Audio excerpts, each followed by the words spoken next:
بہت شاندار ایک سال رہا اور اس دوران خاص طور پر پاکستان اسٹاک ایکسچینج میں لسٹڈ کمپنیز نے بے پناہ منافع کمائے، مگر اسی دوران ہم نے دیکھا کہ ایک سیکٹر تباہی کا شکار ہو گیا اور اس کا بھی الزام پی ٹی آئی کی حکومت پہ جائے گی، بلکہ اس کی ذمہ داری پہ ہے کہ وہ اس سیکٹر کو بچاتی، اور اس حوالے سے جو اس کے وعدے تھے یا اس میں جو اصلاحات لانی تھی وہ حکومت نہیں لا سکی، جس کی وجہ سے یہ ایک بہت ہی کریٹیکل سیکٹر ہمارے انرجی سیکٹر کا یعنی آئل ریفائنریز یہ تباہی کے دہانے پہ پہنچ چکی ہیں۔ اسٹاک ایکسچینج میں لسٹڈ کمپنیز کے شیئر ہولڈرز کی سرمایہ کاری کباڑہ ہو گئی ہے اس پورے سیکٹر میں، اور پاکستان ریفائنری، اٹک ریفائنری اور بائیکو نے اپنے آپریشنز بھی بند کر دیے ہیں۔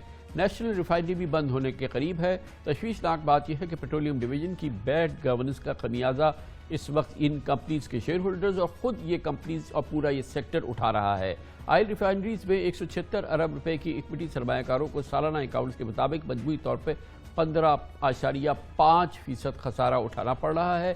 گویا ریفائنری سیکٹر کے سرمایہ کار ایک سال میں 27 ارب روپوں سے ہاتھ دھو بیٹھے ہیں۔ ریفائنری سیکٹر جو تباہی کا اس وقت جس سے دوچار ہے اس کا احوال آپ کو سناتے ہیں۔ پی ٹی آئی حکومت نے پیٹرولیم ڈویژن اور پاور سیکٹر کی کمزور فیصلہ سازی اور ناقص پالیسیوں کا نقصان ریفائنری کے شعبے سے وابستہ سرمایہ کاروں کو نقصان کی صورت میں اٹھانا پڑ رہا ہے۔ نیشنل ریفائنری اور پاک عرب ریفائنری شیئرز ہولڈرز کو 13.6% سالانہ خسارہ ہوا۔ بائیکو میں سرمایہ کاروں کی 9.3% انویسٹمنٹ ڈوب گئی۔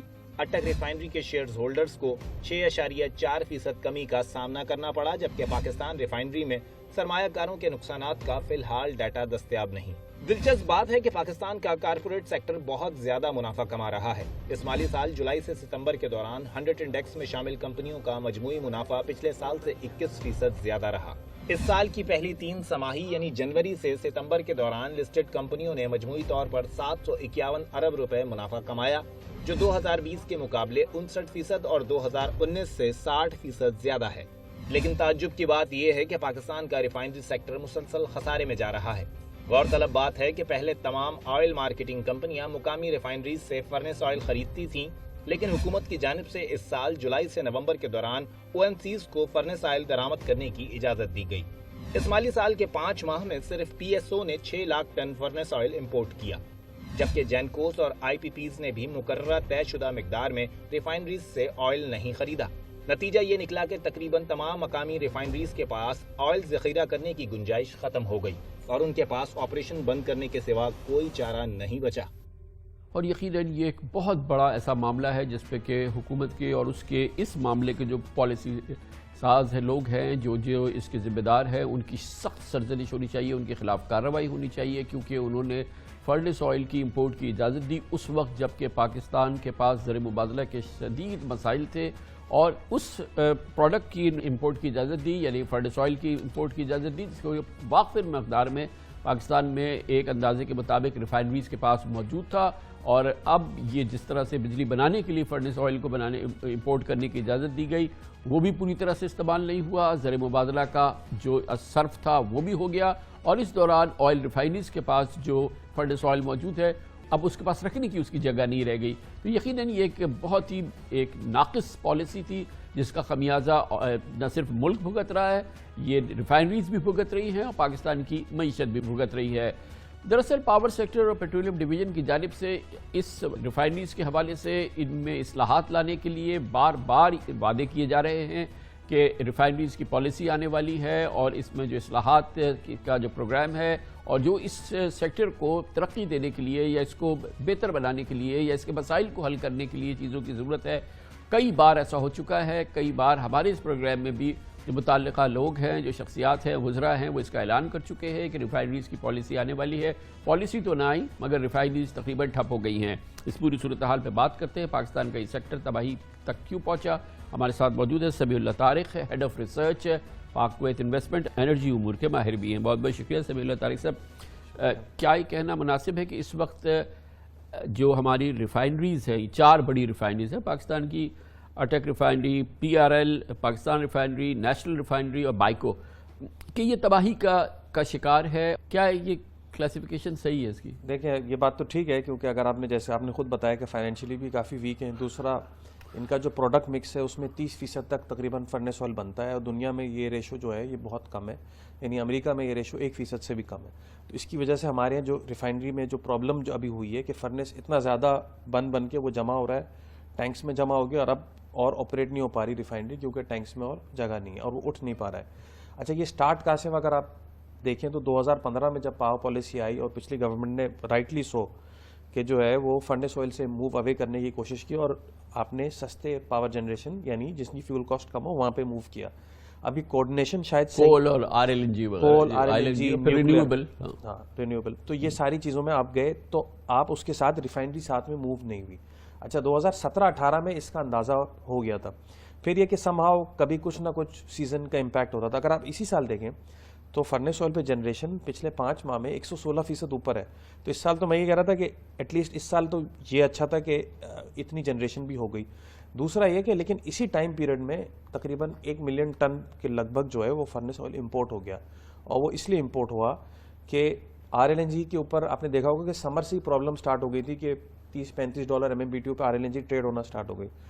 تو گورنمنٹ یا پیٹرولیم ڈویژن کو میرا خیال ہے یہ لگا کہ اگر اس وقت ہمارے پاس فرنس نہیں ہوا تو پاور کی شارٹیج سنبھالنا مشکل ہوگی, انہوں نے ایکسیس امپورٹ کر لیا. اچھا, وہ امپورٹ کر لیا, یہاں پہ RLNG آپ کی الحمدللہ مینیج ہو گئی, لیکن اب فرنس آپ کے پاس زیادہ ہے. اب اس کا ایک حل تو یہ کہ آپ اس کو پاور جنریشن میں استعمال کر لیں. اچھا, پاور جنریشن میں اگر آپ استعمال کریں گے تو مسئلہ ہے کہ کنزیومر کیپیسٹی پیمنٹ نیوکلیر اور اس کی بھرے گا, ہائیڈل کی اور کول کی, جو کہ فرنس سے ڈبل ہوتی ہے, لیکن فیول کاسٹ جو ہے فرنس کی بھرے گا, تو وہ تو دونوں سائڈ سے مار کھا, اور پھر اکنامک میرٹ آرڈر کی بھی وائلیشن ہوگی. تو ایک تو یہ اینگل ہے. اچھا, یہ تو ایک ہے کہ شارٹ ٹرم اس فرنس کا کرنا کیا ہے, یہ ایک پرابلم ہے. اور دوسرا پرابلم یہ کہ ریفائنری پالیسی کا کیا کرنا ہے. مطلب اگر ریفائنری پالیسی, مطلب ہمارے ہاں یہ پورا سیکٹر جو ہے اس کی کوئی سمت نہیں ہے, اس کا کوئی نظام نہیں ہے, اور یہ ریفائنری پالیسی میں کئی مہینوں سے سن رہا ہوں کہ اب آئی اور اب آئی اور اب آئی, اور اب اس کا ذکر بھی نہیں ہو رہا. تو کہاں کھو گئی, کیا ہو گیا اس پورے معاملے کو؟ ایک تو یہ کہ پولیٹیکلی تھوڑا سا سینسیٹیو ہے, کیونکہ جب گورنمنٹ پالیسی ریفائننگ دے گی تو اس میں ظاہر ہے وہ گورنمنٹ اپنی جیب سے تو نہیں دے رہی, اس میں جو کسٹم ڈیوٹی ہے وہ پیٹرول اور ڈیزل پہ لگنی ہے, تو وہ لگ تو گئی ہے, لیکن یہ کہ وہ کنزیومر سے پیسے آئیں گے اور وہ ان کمپنیز کو جائیں گے. تو یہ میرا خیال ہے تھوڑا سا ایک تو سینسیٹیو نیچر ہے, اس لیے گورنمنٹ تھوڑا کترا رہی ہے. اور دوسرا یہ کہ مجھے ابھی بھی یہ لگتا ہے کہ جب یہ اگر یہ دے بھی دیں ریفائنری پالیسی جو یہ اس شکل میں ہے جو اس وقت پروپوز ہوئی ہے, تب بھی جو ہے وہ اس میں کسٹم ڈیوٹی سے آپ ریفائنری کا مطلب یہ کہ انہیں جو پیسے دینے فار ایکسپینشن ماڈرنائزیشن کے لیے وہ تو ارینج ہو جائیں گے, لیکن فرنس کا ڈسپوزل تو پھر بھی ارینج شاید پورا نہ ہو. تو یہ تھوڑا سا اس کے اندر مجھے لگ رہا ہے, اس لیے گورنمنٹ بھی تھوڑی سی ڈائسی ہے کہ ایسا نہ ہو پالیسی دینے کے بعد بھی پھنس جائے. اچھا, تیسرا ہے کہ چونکہ پاور مکس ایک تو چینج ہو چکا ہے, دوسرا اگلے سال بہت میجر کیپیسٹی ایڈیشن تقریباً 6 سے 7 ہزار میگا واٹ گورنمنٹ کی پلاننگ کے حساب سے آ رہی ہے, جو نیوکلیئر, کول, ہائیڈرو اور RLNG پہ ہے. تو اس سے ان کی میرٹ آرڈر میں اور یہ نیچے چلے جائیں گے. تو جب یہ اور نیچے جائیں گے تو جتنا اس سال کنزیوم ہوا ہے اگلے سال تو اتنی کنزمپشن کی بھی امید نہیں پائے گی. تو یہ اس لیے گورنمنٹ کی بھی سمجھ میں نہیں آ رہا کہ تو کیا مطلب آج کل کی جو اسٹیبلش پریکٹسز ہیں ساری دنیا میں ریفائنریز ہیں, ان کا ایک بڑا میجر رول بھی ہے, تو کیا ہونا چاہیے؟ اور یہ بھی مجھے بتائیں کہ یہ ایک ریگولیٹڈ سیکٹر ہے نا, چلیں ایک ریگولیٹڈ سیکٹر ہے, اس کے اپنے مسائل ہیں, ریگولیٹڈ سیکٹر کے تو ہر جگہ مسائل ہوتے ہیں, مگر یہ بتائیں کہ پھر حل کیا ہے, کس طرح سے یہ ہماری معیشت میں, ہماری پروگریس میں اور ریفائنریز کا ایک پازیٹیو کنٹریبیوشن ہو, اور یہ بھی ایک وائبل بزنس ماڈل رہے, یہ کیسے ممکن ہے؟ کیا ممکن ہے؟ دیکھیں ایبسولوٹلی ممکن ہے. دو چیزیں, ایک تو یہ کہ اس بات میں کوئی شک نہیں ہے کہ ہمارے ریفائننگ سیکٹر دنیا کے حساب سے اور ریجن کے حساب سے کافی پیچھے ہے. جو فرنس آئل یا پھر ہمارے یہاں کمپلیکس ریفائنریز نہیں, ایون لیکن یہ گورنمنٹ سے جب میں بات کرتا ہوں وہ کہتے ہیں کہ انہوں نے ماڈریشن اپنا جو اس کو امپروو نہیں کیا, اس کو اپ گریڈ نہیں کیا, اس کے اندر یہ بڑی آؤٹ ڈیٹڈ ہیں, اس لیے یہ بہت مہنگی ہیں. تو حکومت کا بھی بہرحال پوائنٹ ہے. ایبسولوٹلی بالکل صحیح بات ہے کہ انہوں نے نہ ہی اپ گریڈ اپنے ٹائم کے ساتھ ہوئے. مطلب فرنس جب تک ہم بنا رہے دنیا میں وہ فرنس اب بک ہی نہیں سکتا, مطلب IMO کے ریگولیشن کے حساب سے, اس کا مطلب وہ کنزمپشن ہی اس کی بہت کم ہو گئی. ٹھیک ہے, تو اس میں کوئی شک کی بات نہیں. لیکن دوسرا اینگل یہ ہے کہ ہماری یہ ریفائنریز اسٹیبلشڈ انڈسٹریل ہے, آلریڈی ہم ڈی انڈسٹریلائزیشن کی طرف اتنا چلے گئے.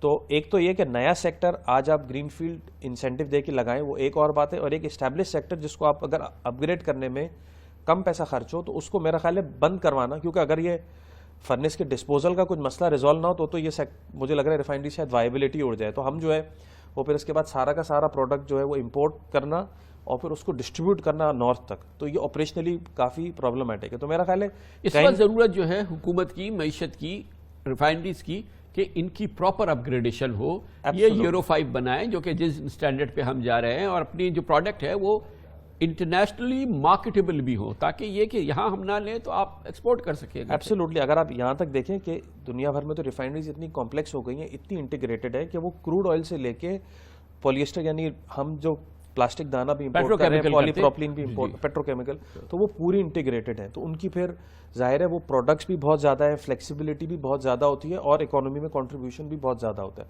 تو آئیڈیلی تو ہمیں وہاں جانا ہے, رادر ہم ادھر جانے کے بجائے اس کو بھی بند کروا دیں. تو میرا تو خیال ہے کہ انہیں فارورڈ موو کرنا چاہیے اس کی طرف, اور حکومت فیسیلیٹیٹ کرے کہ یہ پھر جیسے آپ نے کہا کہ اپ گریڈیشن ہو, فارورڈ موو ہو, اور وہ فارورڈ موو بھی ہو کہ ہم بالآخر پیٹرو کیمیکلز کے اندر جائیں, جیسے کہ ہمارے خطے میں انڈیا میں جی کیا کر دیا ہے یہ ریلائنس وغیرہ نے. تو بہرحال گورنمنٹ کی سپورٹ اور پالیسی اور پورے نظام کے بغیر تو یہ ممکن نہیں ہوگا. ایبسولوٹلی, مطلب یہ موو فارورڈ تو کرنا ہی ہے, اس میں تو کوئی شک کی بات نہیں ہے. اچھا, ایک تو آخری سولوشن جو ہے وہ ہے ڈی ریگولیشن, لیکن میرا خیال ہے ہم اس وقت اس کو ڈی ریگولیٹ کریں گے تو ہم تھوڑا پرابلم میں, کیونکہ ایک تو جو ہمارا پیٹرولیم پروڈکٹ کا مکس ہے وہ ہماری ڈیمانڈ کے مقابلے میں بہت مختلف ہو گیا ہے. دوسرا یہ کہ پھر یہ جو ابھی ہمارا آئی فیم کا ایک میکینزم ہے, ان لینڈ فریٹ ایکولائزیشن, جس کی وجہ سے قیمت جو ہے پیٹرول کی وہ ایک ہی ہے پورے ملک کے اندر. تو اب جو ہے اس کے اندر یہ ہوتا ہے کہ کے پی کے بلوچستان تک لوگوں کو پھر پیٹرول سپلائی کرنے کا انسینٹو بہت کم ہو جائے گا. تو تھوڑا ڈیولپمنٹ کا لیول ہمارا تھوڑا بہتر ہو جائے, تھوڑا سپلائی چین بہتر ہو جائے, اس کے بعد میرا خیال ہے ہم ڈی ریگولیشن کی طرف, فل ڈی ریگولیشن کی طرف موو کر سکیں, جس میں ہر, جیسے باہر ہوتا ہے کہ ہر پیٹرول پمپ پہ پرائس روزانہ بھی چینج ہوتی ہے اور ہر جگہ مختلف. اور اس میں ٹائم ویسٹ کرنے کی تو ضرورت نہیں ہے, جو پالیسی دینی ہے وہ دینی چاہیے نا. ایبسولوٹلی, بالکل صحیح کہہ رہے ہیں. بہت بہت شکریہ. سمیع اللہ طارق ہمارے ساتھ موجود تھے.